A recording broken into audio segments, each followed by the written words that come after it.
Hello everybody, Maven here, and I fell in love with a piece of garbage. And that piece of garbage is called the Maahes HC4 hand cannon.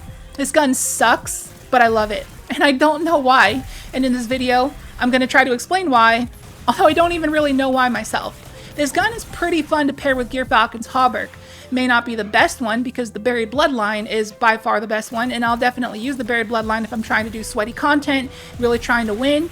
But if I'm just having a chill time, want to use something for fun, my go-to is probably going to be the Maahes HC4. So I'm going to do some comparisons in this video and try to figure out why that is, not only for you guys, but for myself as well. So let's get down to some comparisons. Hope you enjoy. So I got 3 Maahes God Rolls here. We got Repulsor Brace Frenzy, Unrelenting Frenzy, and Enlightened Action with Golden Tricorn. And I'm going to tell you why Repulsor Brace Frenzy is the best of these rolls. First of all, we're only using this hand cannon with the Gyrfalcon's Hauberk for the volatile rounds, otherwise I don't believe it's worth using. So the fact that Repulsor Brace can give us free overshields every now and then is kinda nice. Now Unrelenting can heal you every once in a while, but that can be kind of irrelevant when we're already on Void with Devour from Echo of Starvation, which is already healing us. And Golden Tricorn is a strong damage perk which grants plus 15% damage for 1 stack, but if you get an ability kill matching the weapon's element, it gives you a 50% damage bonus, but that's tough to do on Void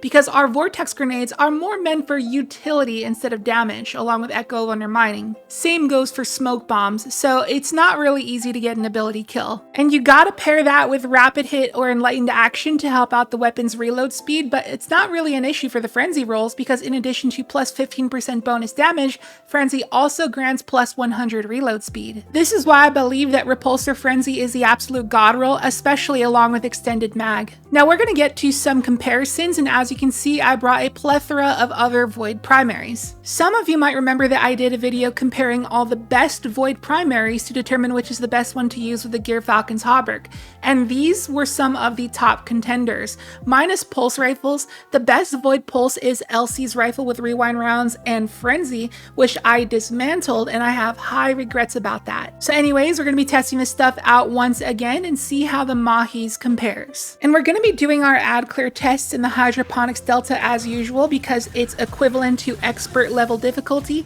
and the ads are twice as tanky as ads you'll encounter in raids. And we're starting off with the Word of Crota, which is more or less the same thing as the Ikelos hand cannon because they both have the same God roll of subsistence with Frenzy. The only difference is the origin traits. Word of Crota has Cursed Thrall to make more explosions after a melee final blow, and the Ikelos has the origin trait that refunds ammo after breaking a shield, so it's really up to you to determine which is the best in your opinion. But anyways, I still remain impressed with the performance of 180 RPM hand cannons because I used to hate on these things until I realized how good they actually were. Now quick shout out to Xbox user 123 on Reddit who made an incredible DPS spreadsheet, and I'm going to show you a little snippet of the hand cannon section here. Before the Warden's Law returned, 180 RPM hand cannons actually did the highest DPS out of all hand cannon archetypes, but now it looks like the heavy 2 bursts come out very slightly ahead. But regardless, 180s still really shine with their magazine size and ease of use,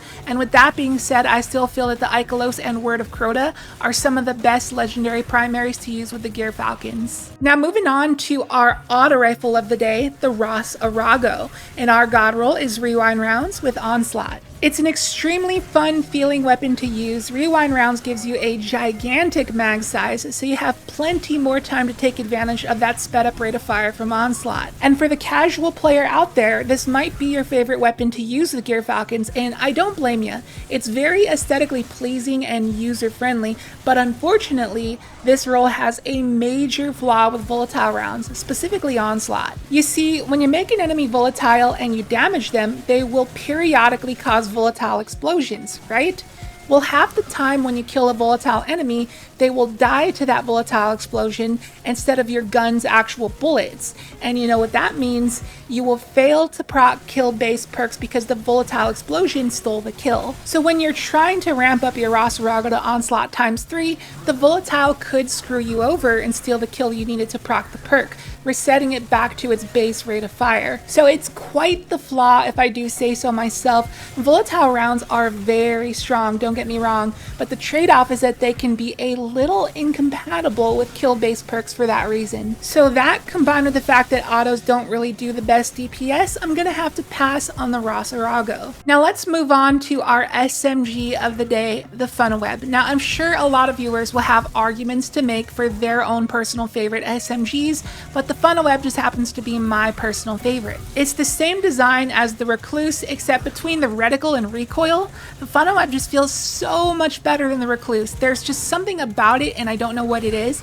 and I do believe that the Recluse's deterministic recoil is atrocious. But in the end, it really comes down to the origin trait. Recluse has indomitability to feed you a bit of grenade energy on final blows, which, by the way, only works half the time because of that fatal flaw we just talked about where volatile round steals your kills. And Funnel Web, on the other hand, has Viced Stinger, which does not have anti-synergy with volatile rounds. It procs about every other mag, and it reloads some bullets back into your magazine just like Subsistence. Speaking of which, the God Roll we're using is Subsistence with Frenzy, and between Subsistence and Viced Stinger, the Funnel Web just consistently has a bigger mag than the Recluse. And some of you might argue that the Unforgiven is the best Void SMG because it gets Demo Frenzy, but that has a much smaller mag size, and you're going to have more downtime reloading. Plus, if we take a peek back at Xbox User 123's DPS chart, the lightweight frames like the Funnel Web do the best DPS out of all SMGs. So the Funnel Web not only feels better, but is better. This is a tried and true Gyrfalcon's Hauberk weapon and always will be. And before the Buried Bloodline came out, the Funnel Web was the main weapon I used with the Gyrfalcons ever since it came out.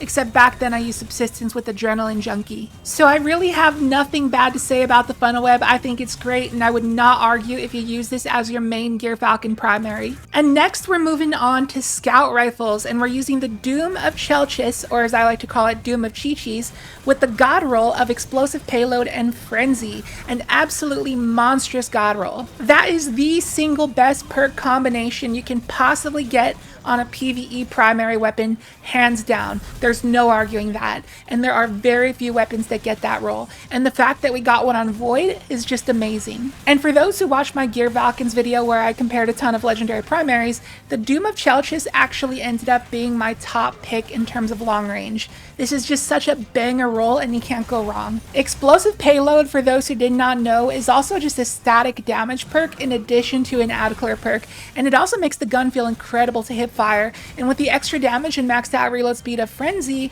the Doom of Chelchis just feels absolutely juicy and smooth. The gun looks beautiful, it has a unique design and animation which makes it feel like it reloads faster than other scouts. It's just amazing and it's one of my favorite weapons in the game. It may not do as much DPS as our close range options, but if you're doing activities with a lot of mid to long range combat, this thing slaps. And if anything can make me not use the Maahes, it would be this, no doubt.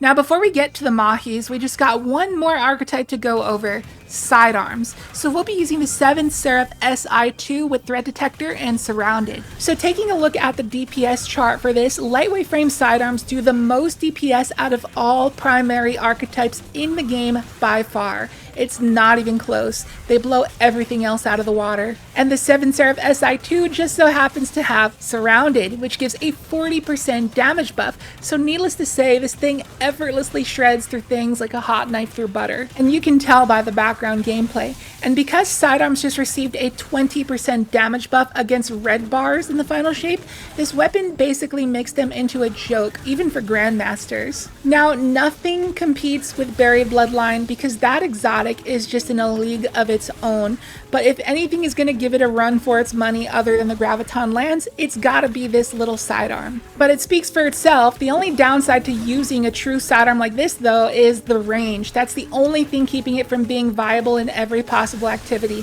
That's always the one downside of using sidearms. But what if, hear me out, what if we had a gun that did it all? What if we had a gun that did solid damage, offered solid survivability, had a fast reload, and solid range? Well, that finally brings us to the Maahes HC4. Once again, our God Roll is Repulsor Brace with Frenzy, and yes, Repulsor Brace is a kill-based perk, so it does have anti-synergy with volatile rounds, but it will proc here and there, and some overshield is better than no overshield. And that helps us out with survivability, especially since we're going invis after every kill with Stylish Executioner, which makes it pretty easy to keep our overshields up. So that checks the survivability box. Frenzy checks the reload box and the damage box. Speaking of which, like I showed earlier, this is the highest damaging hand cannon archetype.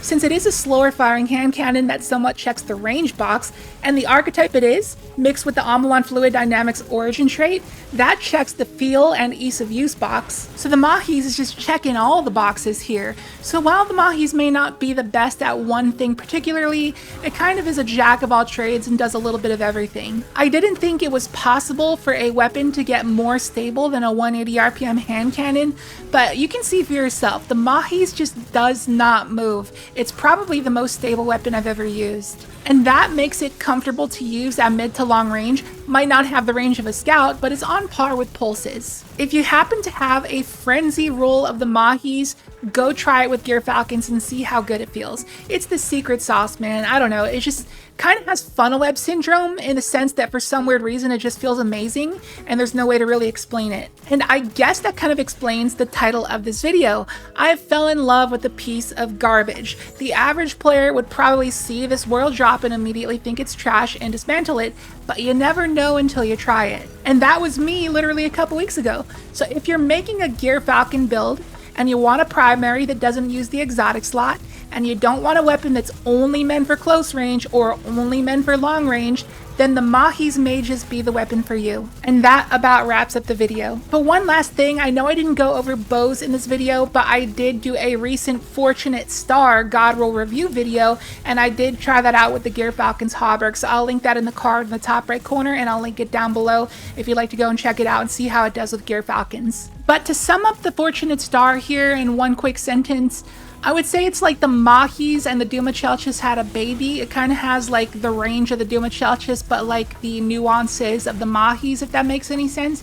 I recommend just checking the video out so you can see for yourself. So anyways, that's going to do for the video. Thank you so much for watching. If you tried the Maahes out, let me know what you think about it in the comments down below. And make sure to drop a like because it helps out a ton. And if you are new here, please consider subscribing. Would love to have you here on this journey to 100K.